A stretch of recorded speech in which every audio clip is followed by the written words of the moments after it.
Assalamualaikum warahmatullahi wabarakatuh. Selamat jumpa kembali dengan saya Alif Lukmanul Hakim. Kali ini dalam mata kuliah Pendidikan Kewarganegaraan, kita akan membahas tentang tema pertama dari mata kuliah ini, yaitu pengantar pendidikan kewarganegaraan. Pendidikan kewarganegaraan di perguruan tinggi saat ini diwujudkan dengan mata kuliah Pendidikan Kewarganegaraan berdasarkan surat keputusan Dirjen Dikti nomor 26 Dikti keputusan tahun 2000 dan juga keputusan Dikti nomor 38 tahun 2002. Pendidikan kewarganegaraan atau civic education model baru ya, pada intinya adalah pembelajaran tentang demokrasi, hak asasi manusia atau HAM dan juga masyarakat madani atau civil society sebagai unsur yang hilang dalam pendidikan kewarganegaraan, terutama di masa Orde Baru.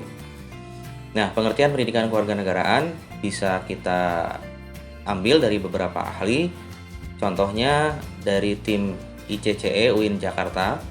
Dalam bukunya mengatakan bahwa pendidikan kewarganegaraan adalah suatu proses yang dilakukan oleh lembaga pendidikan di mana seseorang mempelajari orientasi, sikap, dan perilaku dalam hal politik sehingga yang bersangkutan memiliki political knowledge, awareness, attitude, political efficacy, dan political participation, serta kemampuan mengambil keputusan politik secara rasional.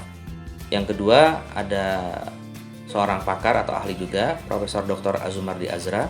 Beliau mengatakan bahwa pendidikan kewarganegaraan adalah pendidikan yang cakupannya lebih luas dari pendidikan demokrasi dan pendidikan HAM karena mencakup kajian dan pembahasan tentang banyak hal. Nah, kalau menurut Somantri, pendidikan kewarganegaraan ditandai dengan ciri-ciri sebagai berikut. Civic education adalah kegiatan yang meliputi seluruh program sekolah.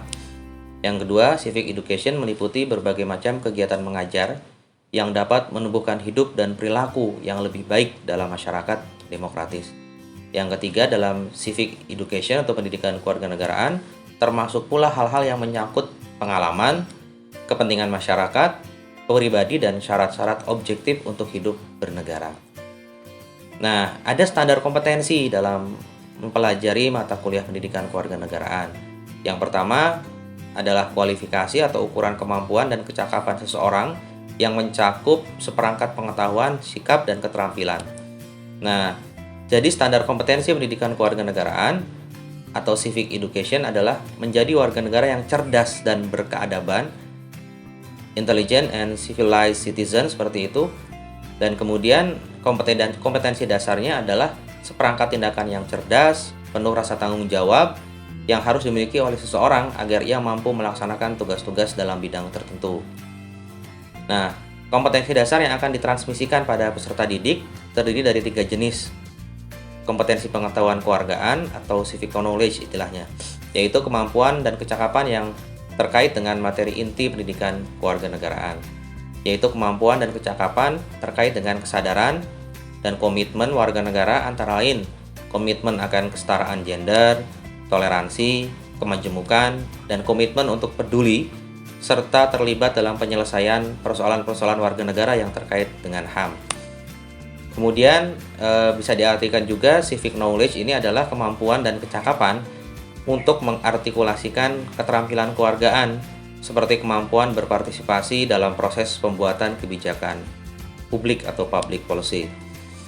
Nah, tujuan pendidikan kewarganegaraan, pendidikan nasional kita bertujuan untuk meningkatkan kualitas manusia Indonesia. Itu sudah kita tahu bersama. Nah, tujuan pendidikan kewarganegaraan adalah untuk menumbuhkan wawasan dan kesadaran bernegara, sikap serta perilaku yang cinta tanah air, dan bersendikan kebudayaan bangsa, wawasan Nusantara, serta ketahanan nasional dalam diri warga negara yang sedang menguasai iptek dan seni. Kemudian pendidikan kewarganegaraan juga bertujuan untuk membangun karakter atau karakter building bagi bangsa Indonesia yang antara lain pertama membentuk kecakapan partisipatif bagi warga negara yang bermutu dan bertanggung jawab serta bertindak tegas dalam kehidupan bermasyarakat, berbangsa, dan bernegara. Yang kedua, menjadikan warga negara Indonesia itu cerdas, aktif, kritis, demokratis, rasional, dan kreatif, namun tetap memiliki komitmen menjaga persatuan dan integritas bangsa.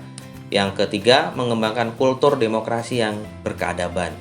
Yang keempat, berinteraksi dengan bangsa lain dalam percaturan dunia secara langsung atau tidak langsung dengan memanfaatkan teknologi informasi dan komunikasi. Nah, ruang lingkup pendidikan kewarganegaraan secara materinya, yang pertama kita harus paham bahwa materi pendidikan kewarganegaraan itu punya 3 hal pokok sebetulnya, yaitu demokrasi, kemudian hak asasi manusia, dan masyarakat madani atau civil society. Ketiga materi pokok tersebut dielaborasikan dalam mata kuliah ini menjadi kira-kira 11 materi yang terkait satu sama lain. Yang pertama, urgensi pendidikan politik warganegara atau pendidikan kewarganegaraan sebagai pengantar seperti apa. Kemudian yang kedua, hak dan kewajiban warga negara. Di dalamnya juga ada wawasan Nusantara, kemudian ada hubungan agama, warga negara dan negara, kemudian ada geopolitik dan geostrategi, kemudian ada hak asasi manusia tentu, kemudian ada demokrasi, ada otonomi daerah, ada negara dan konstitusi, ada identitas nasional dan Pancasila, serta ada tata kelola pemerintahan yang baik dan bersih. Nah, kita harus tahu juga ada 3 aspek pendidikan kewarganegaraan itu. Yang pertama, aspek pengetahuan kewarganegaraan atau civic knowledge yang tadi sudah kita bicarakan di awal. Kemudian ada keterampilan kewarganegaraan atau civic skills, yang di dalamnya ada intellectual skills atau keterampilan intelektual. Kemudian ada participation skills atau keterampilan partisipasi. Yang ketiga ada karakter kewarganegaraan atau civic disposition seperti itu. Nah, apa yang diharapkan dari kemampuan kewarganegaraan tersebut? Yang pertama, agar mahasiswa mampu menjadi warga negara yang memiliki pandangan dan komitmen terhadap nilai-nilai demokrasi dan HAM. Yang kedua, agar mahasiswa mampu berpartisipasi dalam upaya mencegah dan menghentikan berbagai tindak kekerasan dengan cerdas dan damai. Yang ketiga, agar mahasiswa memiliki kepedulian dan mampu berpartisipasi dalam upaya menyelesaikan konflik di masyarakat dengan dilandasi nilai-nilai moral agama dan nilai-nilai universal. Kemudian agar mahasiswa mampu berpikir kritis dan objektif terhadap persoalan kenegaraan, HAM, dan demokrasi. Kemudian agar mahasiswa mampu memberikan kontribusi dan solusi terhadap berbagai persoalan kebijakan publik. Yang terakhir, agar mahasiswa mampu meletakkan nilai-nilai dasar secara bijak atau berkeadaban.